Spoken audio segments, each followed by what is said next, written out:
వాళ్ళు ప్రధానంగా ఇలా ఇంత దౌర్జన్యం సార్ జరిగింది. వీడియోస్ ఏం సార్ ఇప్పుడు 30 సంవత్సరాల కింద తీసిన వీడియోస్ కానీ ఇప్పుడు సర్క్యులేట్ చేస్తారు, అదేం పెద్ద సమస్య ఏం కాదు.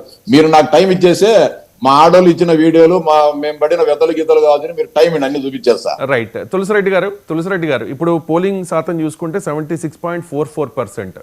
అంటే వైసీపీ వాళ్ళు మొదటి నుంచి ఏమన్నారంటే ఓటింగ్ శాతాన్ని తగ్గించడానికి అధికార పార్టీ ప్రయత్నిస్తోంది అని చెప్పేసి, ఈ పోలింగ్ శాతాన్ని చూస్తే ఏమనిపిస్తోంది, ఎలా మనం విశ్లేషించుకోవచ్చు ఓటింగ్ ఎలా జరిగింది అనే దాని మీద? సార్ ఒక్క నిమిషం స్మాల్ ఇంటరప్షన్ సార్. ఎవరైనా రిగ్గింగ్ చేసుకుంటేనో సైక్లింగ్ చేసుకుంటే బూత్ క్యాప్చర్ అయితే 90% చేసుకుంటే ఆనవాయితీ. మీరు పోలింగ్ సెల్ ఎక్కడైనా ఈ నియోజకవర్గం కాదు కానీ అనేక నియోజకవర్గాలకు సంబంధించిన కానీ ఉంటాయి. 75% పోలింగ్ అయిందంటే ఏమని అర్థం? ఓటర్లు వచ్చి వాళ్ళ ఓట్లు వాళ్ళు వేసుకుంటేనే 70% తక్కువ శాతం అవుతుంది. అంటే రిగ్గింగ్ సైక్లింగ్ చేసుకుంటే 90% పైన. సాధారణంగా మనం ఓటింగ్ శాతం ఎక్కువ ఉంటుంది కదా when compared to అసెంబ్లీ ఎన్నికలు. చేసుకోవాలి, అది ఏం జరగలేదు సార్ అక్కడ. ఇది ఊరిగా నాన్న యాగి చేయడం తప్ప ఏం జరగలేదు. రైట్. తులసిరెడ్డి గారు ఈ పోలింగ్ శాతం చూస్తే ఏమనిపిస్తోంది?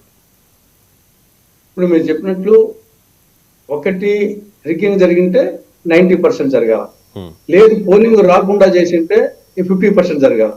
కానీ వైఆర్ మీడియాగా 74-75 వచ్చిందంటే దానికి వచ్చేసి అది తక్కువ కాదు ఎక్కువ కాదు.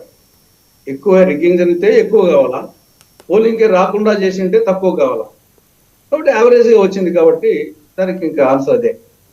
ఇక్కడ మొదటి నుండి కూడా డబ్బు, దౌర్జన్యము, సైక్లింగ్, రిగ్గింగ్ ఇవి ఆ ఫ్యామిలీ యొక్క విజయ రహస్యం. వైఎస్ఆర్ ఫ్యామిలీ యొక్క విజయ రహస్యం ఏమి జగనే కాదు, మొదటి ఆల నుండి కూడా. ఒకటి డబ్బు, వాళ్ళ ఎంట్రీనే డబ్బుతోనే వచ్చింది రాజకీయాలకి.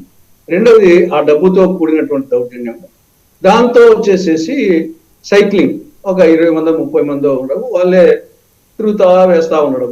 కొన్నిసార్లు వచ్చేసి బ్యాలెట్ పేపర్ ఉన్నప్పుడు రిగ్గింగ్. ఈ వాళ్ళ విజయ రహస్యం.